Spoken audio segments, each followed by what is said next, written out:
What's going on, everybody? My name is Jake, and welcome to the UFC Fight Night Vegas 114. Josh Emmett and Kevin Vallejos.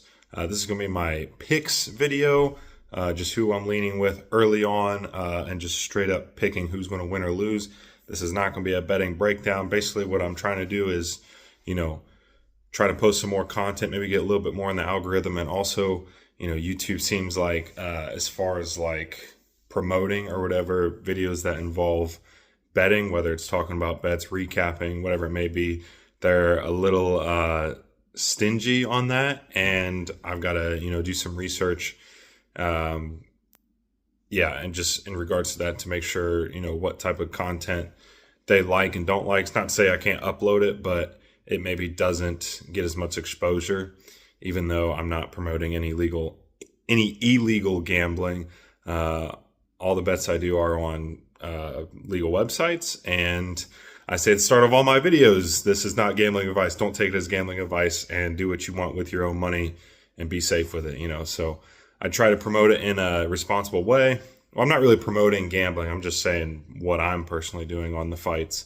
So basically what I'm going to do in this video is just say exactly who I'm going to pick, where I think the fights are going to go, and it might kind of give a preview or insinuate what I'm going to end up actually placing wagers on later in the week. But I'll have a separate video strictly for what I'm going to bet on. So I think it'll also help me get a little more content out, maybe a little more, I guess you could say, YouTube friendly content, because this has nothing to do with the bets. It's just who I'm picking to win and my predictions.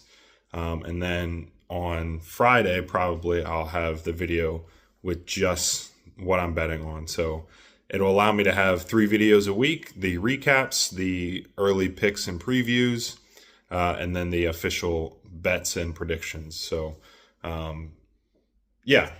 that's pretty much my plan here. We'll see how it goes. But anyway, without further ado, like I said, we're just going to be picking the fights here, not going into what I'm going to end up betting on later in the week. This is just a picks show. So first fight is Pierre Rodriguez versus Sam Hughes. This is a rematch. They fought, I believe, 2 or 3 years ago, maybe longer than that, and Pierre Rodriguez won a decision.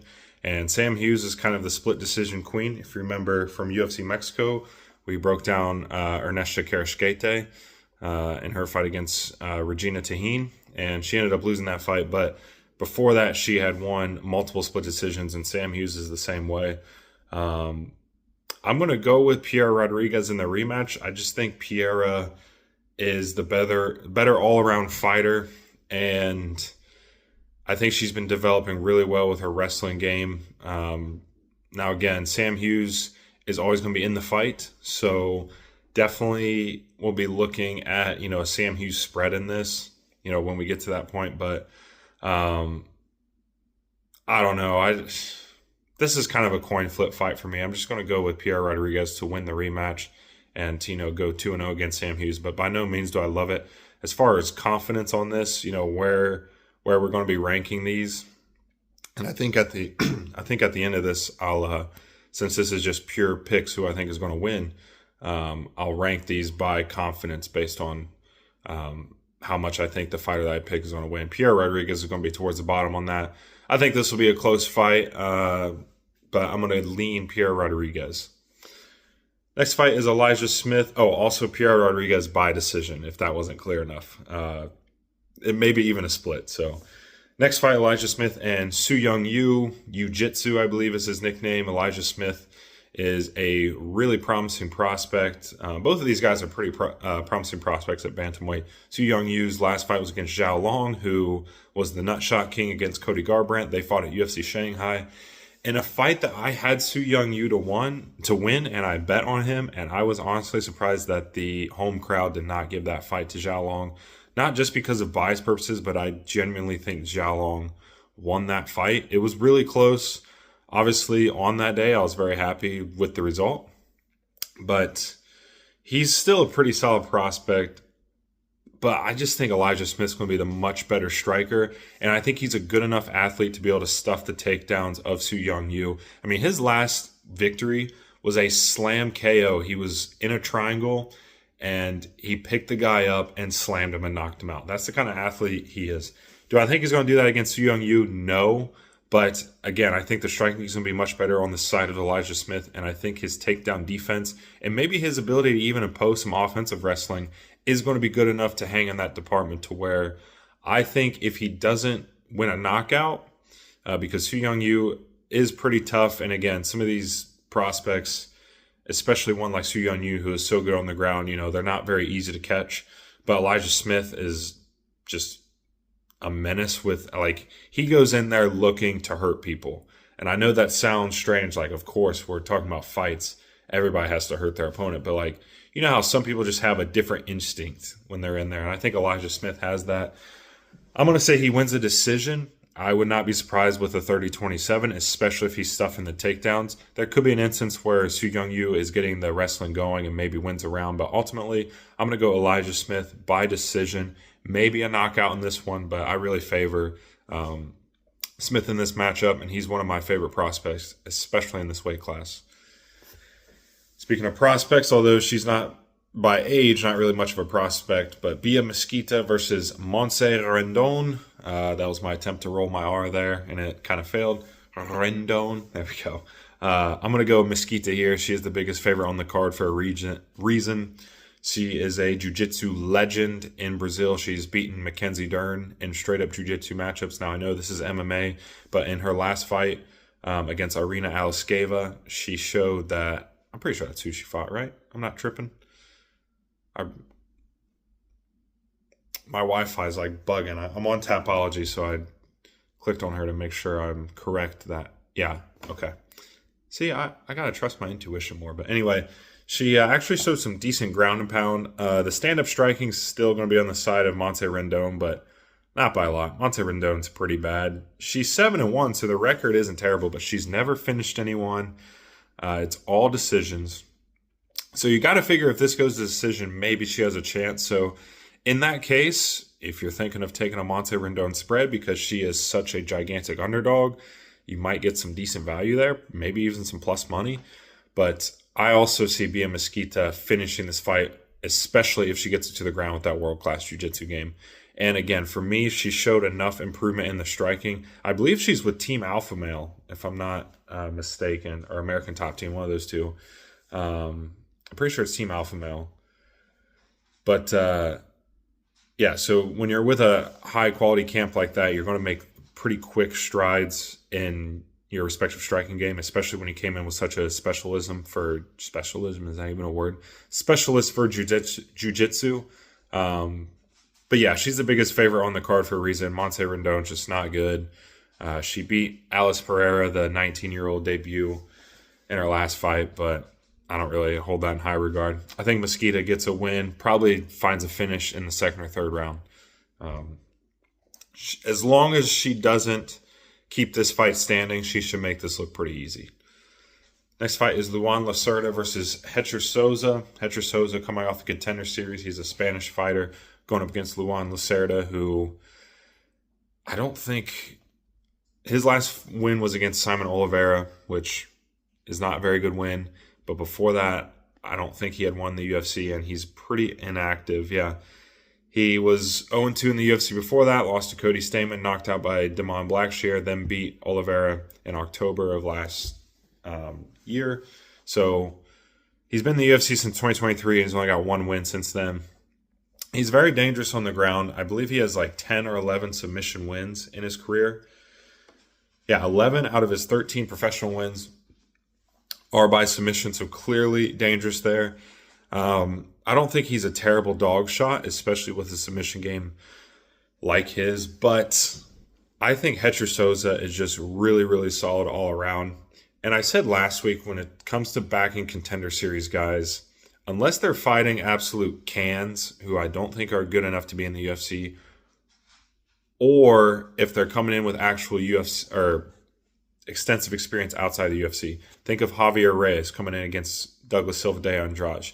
He was fighting a veteran, one that's had a lot of wins in the UFC, fought a lot of higher competition.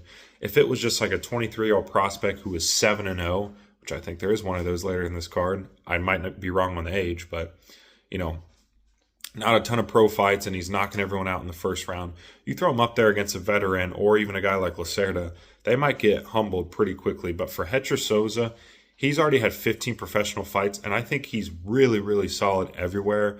Even if this fight does go to the ground, I think Hector Souza's got a pretty good get-up game, and the striking difference is going to be massive. Maybe not massive here, but pretty substantial. So I'm going to go Hector Souza making his UFC debut to come in here and beat a pretty decent opponent in Luan Lacerda. I'm pretty high on this guy. As far as like a contender series can go, he's going to be more on the confident side for me. You know, again, unlike these prospects that are coming in 6 or 7-0 and have just been running through everyone in the first round. Then they go up against a UFC level comp. They don't get him out of there in the first round, and then they just don't know what the hell to do. I favor Hector Souza because he's got a lot more experience outside the UFC, and I think he's really solid everywhere. So I'm going to go Hector Souza, either KO or goes to a decision. Because, again, I think the striking differential will be pretty big on the side of Souza, and his ground game's good, but I don't think he wants to mess too much with Lacerda and that. So Hector Souza by knockout or decision.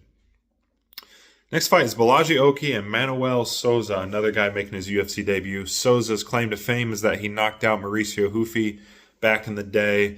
And I think he's really good. However, let me say this. I'm going to take Souza to win this.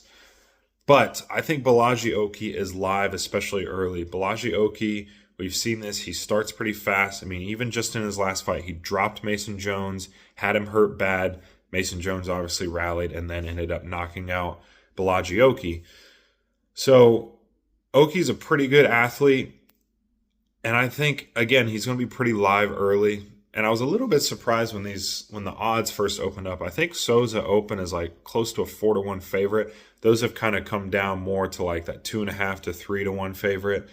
So still some good value on Oki, but he just really hasn't shown a lot in the UFC outside of, you know, getting those knockouts and big knockdowns early. But if he doesn't get guys out of there, he's tending to, you know, end up losing those fights. And I could see something similar happen here. Again, I think Souza's a pretty solid prospect, 13-1 coming off Contender Series. He had a really, really hard-fought victory on his Contender Series bout. And again, you know, the UFC is going to want to build this guy up because he's got that win over Huffy back in the day. So, you know, I'm banking on them pulling for Souza to win this fight against Oki, but I wouldn't count out Balaji Oki here. When this fight first got out, I thought about just going Oki straight up on the huge underdog shot. And again, you know, when it comes to the betting lines that we'll put later in the week, I'm not promoting it. You know, I'll definitely have a look at Oki by knockout just for a little sprinkle. But overall, I'm still going to go Manuel Souza in this one. Either way, I think somebody's getting finished in this fight, whether it's Oki finding a finish early or Souza in the later parts of round 2 and round 3. That's where I'm going to go with this fight. I'm going to say Manuel Souza gets it done. Next fight is Miktabek Orolbai and Chris Curtis. And Miktabek Orolbai is one of my favorite prospects. You know, he's the caveman, the Neanderthal, right? It looks like he missed the post-prehistoric update, seriously. But he's a really good fighter, and I think this is the perfect weight class for him. He started out at lightweight, had a ton of issues. Or he might have started at welterweight, then went to lightweight, and had some issues missing weight. Now he's back to welterweight, and I think it's the perfect weight class for him. You know, lighter man skill, he's moved up. He's pretty aggressive, really, really, you know, solid both on the feet and on the ground. I think he's just going to be much faster than Chris Curtis in this fight. Chris Curtis is by no means an easy opponent. And if this was at 185, I would maybe take a longer look at Chris Curtis here. I just don't like Chris Curtis at this point in his career at 38 years old at welterweight. You know, his last welterweight fight was against Max Griffin, and he won that by split decision in a fight that you could have arguably given to Max Griffin. So, again, I don't want to judge a guy too much based off of a win. At the end of the day, he still won the fight. And, you know, he's a veteran. He's not going to be easy to get out of there. And I think there's definitely going to be some moments in this where, you know, he's going to be testing Orolbai. But I just think the volume and the pressure of Orolbai is going to be too much. I like him to win a decision here. If not, find a late finish. Chris Curtis has only been finished twice, I believe, his entire career, and he's got this will be his 45th professional fight. So again, I'm not saying if you're taking a Chris Curtis dog shot here just based off the experience and the quality of competition he's faced, I don't think you'd be making a bad decision there. But again, Orolbai is one of my favorite prospects. I think he's going to really make some noise this year and the upcoming years at welterweight. I think this is his perfect weight class. And I think he goes out and gets a very convincing decision. Again, maybe late finish, but I'm going to say Orolbai by decision here against Chris Curtis. Next fight, we're going to make this quick. It's the battle of the OGs. It's a coin flip fight for me. I'm going to go Eric Anders. I just think he's the better athlete. Both these guys aren't really good or great anywhere, but they're kind of solid everywhere. And I don't know, man. Like Brad Tavares' last fight, he lost to Robert Ruchala. And I think he was a pretty sizable favorite there. And Eric Anders' last fight, he got knocked out by CLD, which no sweat off his back. CLD is a real prospect. There's not much technical breakdown or really much I can give to this, much substance that is. I'm going to say Eric Anders because he's, again, not promoting the bets. This is not the betting show. YouTube, don't freaking freak out about this, but Eric Anders is plus money. In a fight like this, I would go with that side. But even if you're on the Brad Tavares side, you're getting close to even. Anyway, flip a coin, make a decision. I'm going to go Eric Anders probably by decision 29-28. Next fight is the main card, feature prelim. Charles Johnson and Bruno Silva. Charles Johnson coming in pretty quickly after getting knocked out standing. That was a pretty ugly finish against Alex Perez. And he was like a 2-1 favorite in that and got knocked out in the first round. I mean, he got wobbled like 8 times in that first round. It was bad. Going again, up against Bruno Silva, who is very dangerous. A lot of finishes on his record. I'm going to go Charles Johnson. I think he finishes Bruno Silva late, but if you're on the Bruno Silva side, I think I don't blame you, especially early on. Again, this is going to be a fight I look at. What's the odds on Bruno Silva a round 1 finish? Whether that's knocking out Charles Johnson or maybe finding a submission. The fact of the matter is Charles Johnson usually drops round 1 in every fight that he faces. I mean, even if he would have miraculously survived against Alex Perez, that would have been a 10-9, maybe even 10-8 first round against him. And then who knows, he probably would have rallied late like he always does. So Bruno Silva certainly live in round 1, but I just think this is a good matchup for Charles Johnson. If he can survive the onslaught, I think he'll start to piece apart Bruno Silva late. I don't know. I'm still a believer in the Charles Johnson flyweight push. Not necessarily for a title, but maybe towards that top 10. I'm going to be rooting for him to bounce back. I just think he's a fun guy to watch, the skull and everything. But I'm not going to sit here and say he is not in real danger in this fight. But I'm going to say he survives early and finds a finish in the 3rd round against Bruno Silva and gets back on the winning track. Next fight is Vitor Petrino and Steven Asplund. If you were just going based off of the physical profiles and looks of these guys, you would think that Vitor Petrino is a 9-1 favorite. But not the case. Vitor Petrino just over 2-1 here.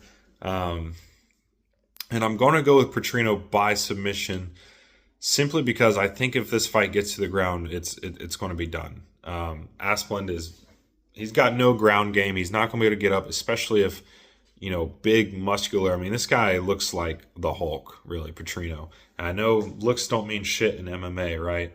Steven Asplund is here, and he's beating the fuck out of guys, and he used to be 500 pounds out. His claim, to his notoriety, if you will, he's got that fat man's cardio. I mean, this dude puts out so much output at heavyweight. He's an awesome story and a guy that I'm going to root for certainly down the line.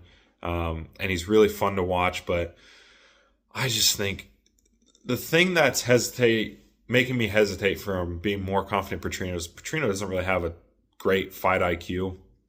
So I could see him staying standing and the output from Asplund could wind up making him get knocked out or losing a decision. But I think he's going to come out here in round one, take him down, and if it gets to the floor, I mean, you're going to hear other people talk about this, but Steven Aspinall got submitted by fucking Denzel Freeman and absolutely ragdolled on the ground. And we saw how good, or not good, that Denzel Freeman is against UFC comp. I don't even know if Freeman's in the UFC anymore. I really hope not. But I'm going to say Petrino gets the fight on the ground and, maybe lands ground and pound TKO. But I'm going to say submission. This guy's a Brazilian Jiu-Jitsu black belt, so I think he's going to have such an advantage on there. But if he doesn't get this fight to the ground and that low fight IQ comes through, I would not write off Steven Aspinall from a round 2 or round 3 KO or, again, a decision, because he's going to be putting the output out if this fight is on the feet. So, again, another dog shot I would not, blame anyone for taking here. But, and again, not judging the books by their covers here, but just based off the physical profiles. I mean, you'd think Vitor Petrino's got this in the bag, but I know it doesn't work like that. However, again, I think there's such a discrepancy on the ground. And I mean, we've seen Vitor Petrino knock out guys too. It's not like Steven Aspinall's immune from getting caught with something here as well. But I just think if he lands a takedown, this fight's over. So I'm going to go Vitor Petrino by submission, probably round 1. But again, if Aspinall survives, I wouldn't put it past him for a later round TKO. Next fight. Speaking of contender series guys with, not a ton of experience, and they're coming in, they're knocking guys out, whatever. Marwan Rahiki, 7-0 prospect going up against Harry Hardwick, who maybe had the worst UFC debut ever. I think he posted a video on his YouTube with that exact title because he got leg kicked to death and lost, I believe, in the first round to Cowboy Fernandez. Now, Cowboy Fernandez is really good, so I'm not going to knock him for losing to a bad guy, but that was such a bad look. And Marwan Rahiki, I think, is going to have such the speed and power advantage here. Harry Hardwick is one of these Cage Warriors guys where he's super tough. He wins these battles, maybe finds late finishes, but I just don't think he's going to do anything in the UFC. And Marwan Rahiki, if you watch this Contender Series fight where he got knocked down, I think twice, and was very close to getting out of there, ends up coming back and finding the finish himself. I mean, this guy has never been to a decision, but he's been through adversity. That's why I say some of these Contender Series guys have never been through adversity, because they're just beating guys within the first 2 minutes of every fight. Marwan Rahiki's had to rally from nearly being out of there. And I favor the athleticism and the speed over kind of a tough Harry Hardwick, but just super slow. And I don't know, Marwan Rahiki's not very defensively sound, but I just think the speed and the output's going to be too much. And even if Hardwick does, hurt him, we've seen Rahiki be able to rebound. So I'm going to go Marwan Rahiki, probably gets a knockout. And even if he doesn't finish Hardwick, if Hardwick doesn't get his leg kicked off or that giant head he has knocked off, maybe he could survive to a decision. But even if it does go to decision, I just don't see Harry Hardwick doing enough in the, certainly the early rounds, but even in the later rounds to either find a finish or win the fight on the scorecard. So I'm going to go Marwan Rahiki, probably by first round knockout would be my guess. Next fight, Andre Fili and Jose Delgado, another prospect I'm super high on. Jose Delgado lost his last fight against Nathaniel Wood in a really close fight, but Nathaniel Wood is a really good fighter, and Jose Delgado nearly had him out of there early.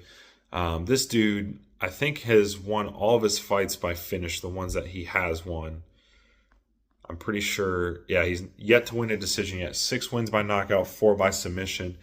He's going up against Andre Fili, who is not a bad fighter, and is certainly going to be, if this fight gets to the second and third round, he's going to be there and in it. But I think Delgado's finishing him early here. He's super dangerous on the feet, and we've seen Andre Fili, getting chinned multiple times recently and getting finished. He had the nice win over C-Rod, but I just really rate Jose Delgado pretty highly. I think he's going to be a legitimate prospect, one that's going to be pushing the rankings later this year. And I just think he's too dangerous on the feet and even on the ground. He's gotten 4 submissions there before, so he's not a slouch there either. So I'm going to say Jose Delgado gets this one done. This is one of my more confident picks. And I'm going to say he gets it done by knockout in the first round, maybe early second, but I'm going to say first round, not for sure, but that's what I'm leaning towards. Next fight, Umar Sy and Ion Cutelaba. I'm going Umar Sy here, and I'm pretty confident in him. He really dropped the ball. He was like an 8-1 favorite against Alonzo Menifield and just did nothing. No output, couldn't get the fight to the ground, and Alonzo Menifield ended up beating him, I believe, unanimously by decision. So, Ion Cutelaba, I don't know what it is about. I don't like this guy. I don't know what it is. I think it's the painting himself green, the screaming, getting in guys' faces on the face-off. I don't know. I get that, like, it works for some guys, and I think it's cool. But to me, it just feels forced. And I like seeing this guy get beat up. I'm not going to lie. Like, he would absolutely kill me in real life. I'm not going to, oppose that. But, so not to say this is like an emotional pick just because I'm not a big fan of Ion Cutelaba. I genuinely believe Umar Sy is a good prospect even after that Alonzo Menifield loss. I mean, this guy physically is absolutely huge for the division, 83-inch reach, and Ion Cutelaba is pretty small for light heavyweight.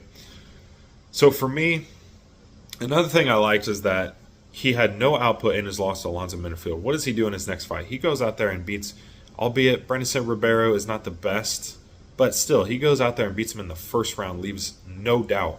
So, there's going to definitely be pressure early on from Cutelaba like he always does. He tries to get right in their face, get the fight to the ground or in the clinch and land big shots.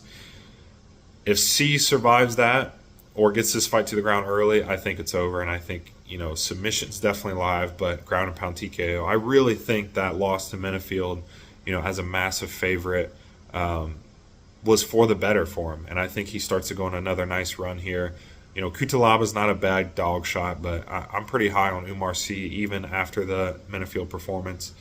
I just think the physicality, the physical traits, and, seeing him kind of have more of that killer instinct in his last fight is going to start a pretty good run for him. I just think he's going to be so much bigger than Ion Cutelaba. And I'm going to say he gets it done. I want to say second or third round submission. If not, then probably 30-27, honestly. Even if Cutelaba starts fast, if he doesn't get C out of there, I think C, recovers in round 1 and takes it. And then rounds 2 and 3 are going to be all him. So give me Umar Sy by, I'm going to say submission, but I could also see ground and pound or 30-27 TK or decision. Either way, I'm pretty confident in Umar Sy. Co-main event is Amanda Lemos versus Julian Robertson. This is a rebooking, I believe. Lemos is 38 now, but still one of the best in the world for women's MMA, at least at this weight class. Julian Robertson's more of the prospect on the rise.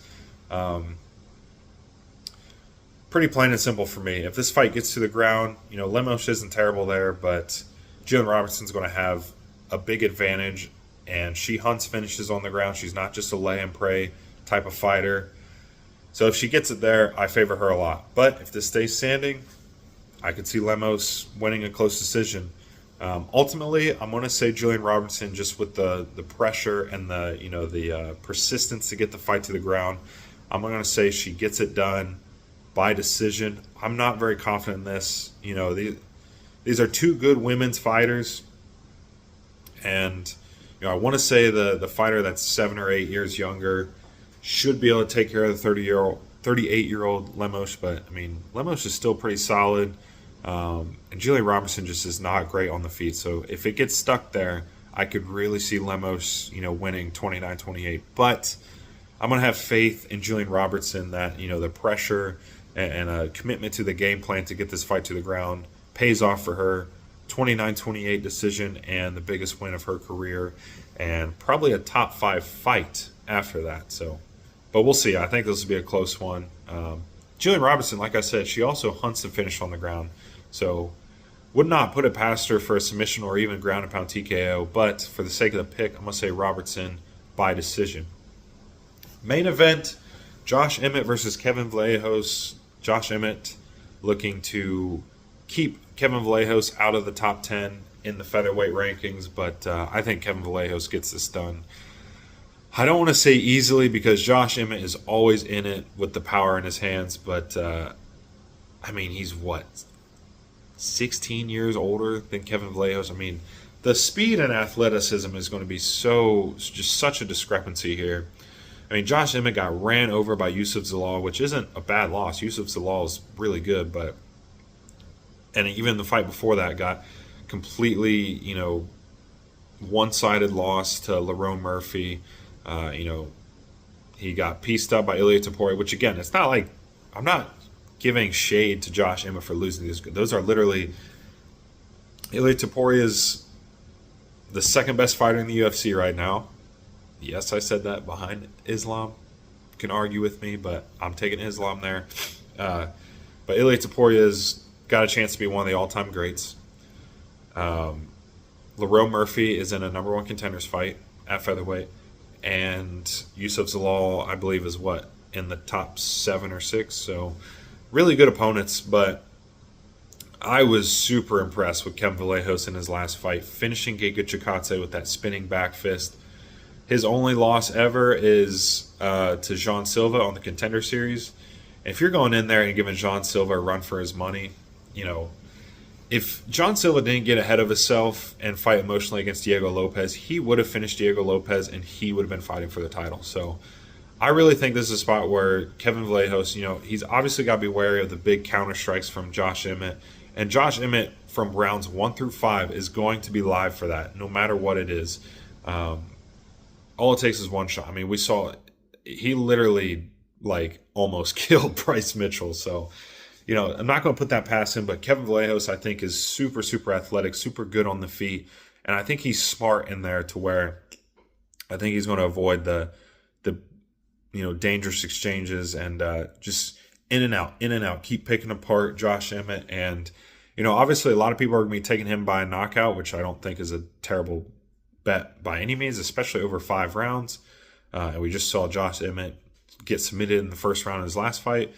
But he's really tough. I mean, if you can go 5 rounds with Ilia Topuria, you can go 5 rounds with anyone. Again, Vallejos is the biggest fight of his career. I think he's going to be fighting smart. Obviously, if the blitz opportunities present themselves to go in there and land a big volume of strikes and get a TKO, obviously he'll take that. But I really favor him to just be so much faster.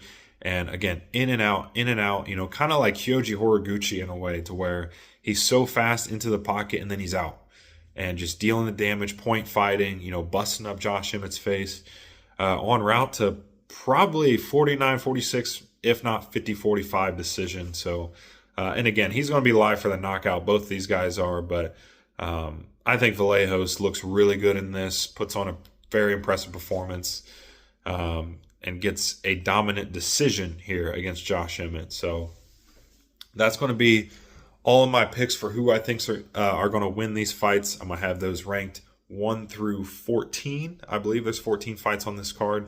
So 1 through 14 there. Again, this is just purely who I think is going to win. My early leans, the breakdowns, if you will. And later in this week, we'll have a video specifically for what I'm going to bet on in the fights. Again, that way, we kind of break up these videos, maybe make them a little bit shorter since we're not talking about picks and bets at the same time, and also be able to get more videos out there, try to get in that algorithm a little bit more, and, maybe YouTube will let me promote these type of videos more because I'm not actually talking about gambling. So, but if you are here for that, just watch my previous videos. I have my breakdowns, my recaps, and always bet responsibly, okay? Do not bet what you can afford to lose, and never take what I say as gambling advice. That's not what I'm trying to promote, YouTube, so give me some freaking slack, all right? But anyway, that'll do it for the picks. Like I said, I'll have this up probably tomorrow or really early Thursday, and then I'll have the bet breakdowns later this week, all right? So that'll do it for me. Hope you guys enjoyed, and I'll see you guys later this week for the betting breakdown. Goodbye.